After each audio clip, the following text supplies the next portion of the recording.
¿Cómo están? Buen día, espero se encuentren muy bien. Y la pregunta de hoy, ¿cuál es la falencia de los fondos privados de pensiones o realmente, como se llaman técnicamente, las administradoras de fondos de pensión pertenecientes al RAIS o régimen de ahorro individual con solidaridad? Y dando las respuestas a inquietud, pues les cuento. ¿Cuál es la falencia más importante que hoy en día están presentando los fondos privados?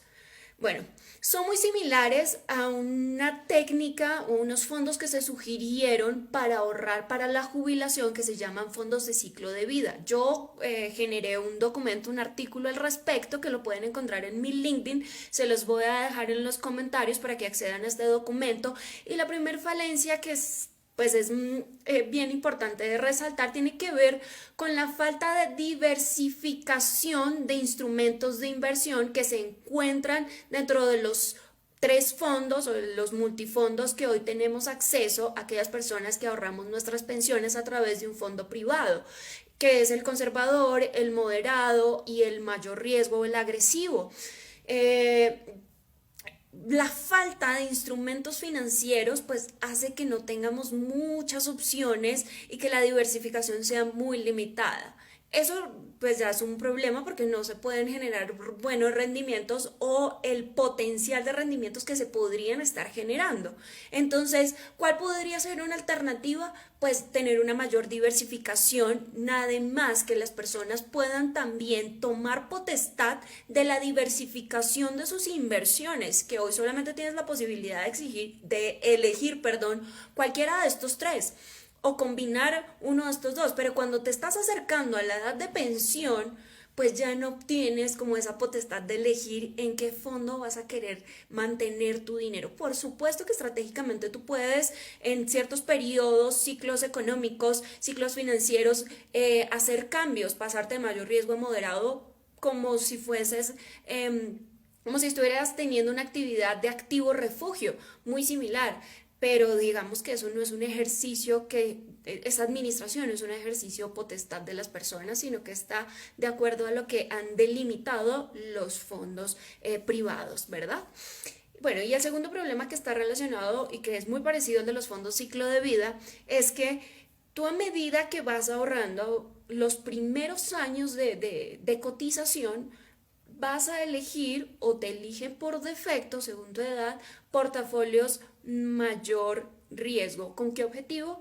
Pues como tienes tanto tiempo por delante para cubrirte de las pérdidas generadas por la volatilidad de los portafolios más arriesgados, pues se concibe que en este orden de ideas, pues a ese mayor tiempo mayores rendimientos puedes estar generando, ¿vale? Pero a medida que va pasando el tiempo, que tu ciclo de vida va cambiando, que te haces mayor, pues vas pasando del mayor riesgo a un moderado.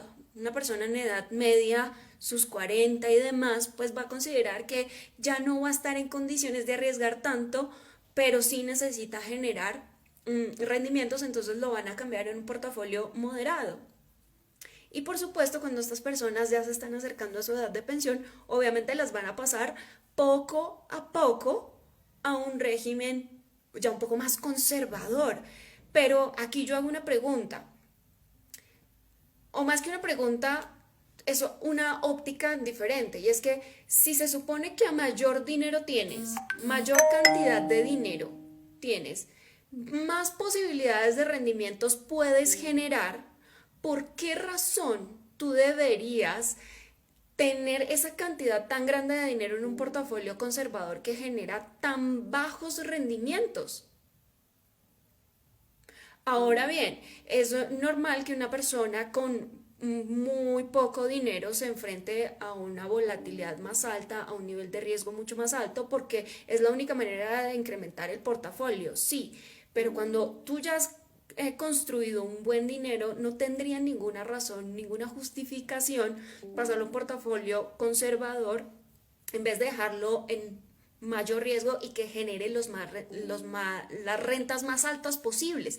Ahora bien, esto no es, tengo mucho dinero y me enfrento directamente a un portafolio arriesgado. No necesariamente es así, porque cada persona tiene etapas financieras diferentes, ciclos de vida financiera diferente, una vida financiera completamente distinta. ¿A qué voy? A que si por ejemplo es una señora de 55 años que tiene su empleo, pero creó pasivos a través de arrendamientos. Entonces tiene 5 inmuebles y de esos 5 inmuebles recibe rentas de capital, es decir, ingresos por los arrendamientos de estos inmuebles.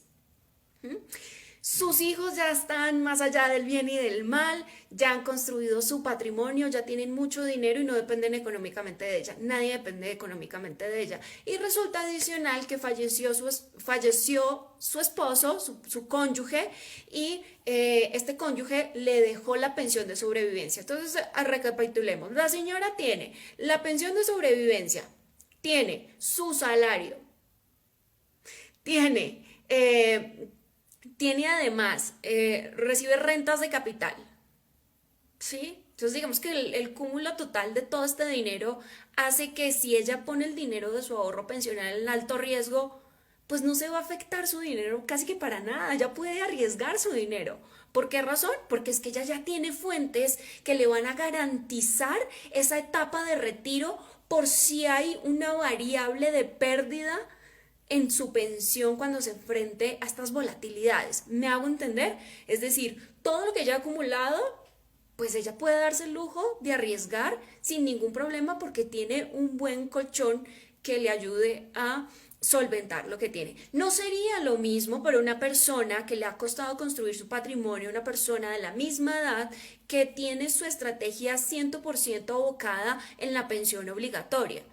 Entonces esta persona ya no podría arriesgar el 100% porque es que si pierde algo, pierde con qué comer mañana y con qué pagar sus servicios mañana.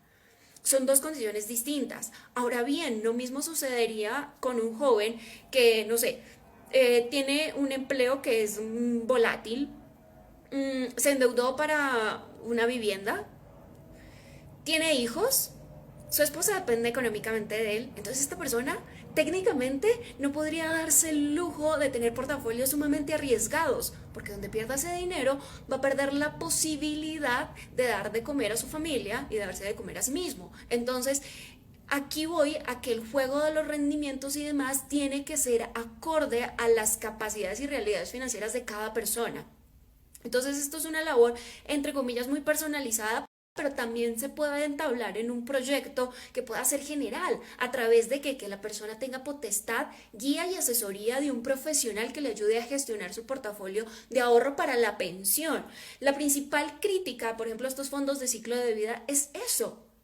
Ahora bien, esto es un ejercicio obligatorio. Mientras tú estás construyendo tu dinero y eres joven, métete todo con portafolios arriesgados, pero también ten la potestad y el conocimiento para hacer estrategia y en determinados momentos y ciclos de la vida llevar tu dinero a activos refugios, tu dinero de ahorro de pensión obligatoria, activos refugios que te protejan frente a volatilidades, por ejemplo, crisis como las que hemos venido pasando, donde portafolios conservadores son los que más se han venido afectando por toda la situación de inflación. Entonces necesitamos reorganizar, redistribuir la estrategia que se sugiere para una pensión obligatoria que va anidada a la generación de rendimientos.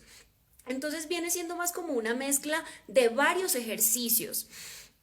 Esto, de hecho, grandes inversionistas como Benjamin Graham también habla de la importancia de no tener portafolios que los primeros años de vida sean arriesgados y a medida que vas avanzando en edad van pasando a moderado y terminan en portafolios conservadores.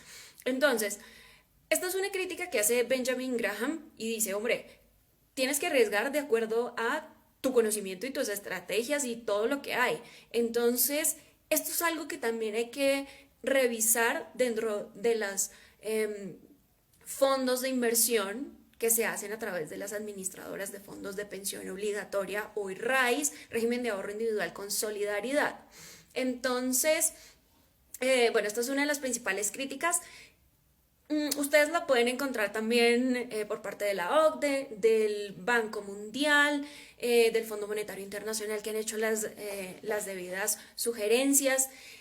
Como estrategia es algo que se plantea, pero por supuesto hay que tener en cuenta muchísimos elementos detrás de cultura financiera, ejercicios de potencializar los recursos que se tienen, porque unas personas sí tienen como estrategia 100% la pensión obligatoria, mientras que otras personas diversifican y empiezan a generar ingresos pasivos. De todas maneras, como yo siempre recomiendo, sean dueños de su propia estructura patrimonial, de su jubilación. Entonces, planifiquen qué quieren, cuándo se quieren jubilar, con qué salario se quieren jubilar y empiecenlo a construir a través de muchas alternativas, porque hoy no es solamente una, pueden hacerlo a través de vivienda, pueden hacerlo a través de invertir en acciones, invertir en alternativos, generar ahorros, negocios y demás. Bueno, en fin, ya saben cómo es, pero bueno, hoy para responderles la pregunta que me dejaron en LinkedIn. Nos vemos, no hay más preguntas. Si hay más preguntas, bienvenidas.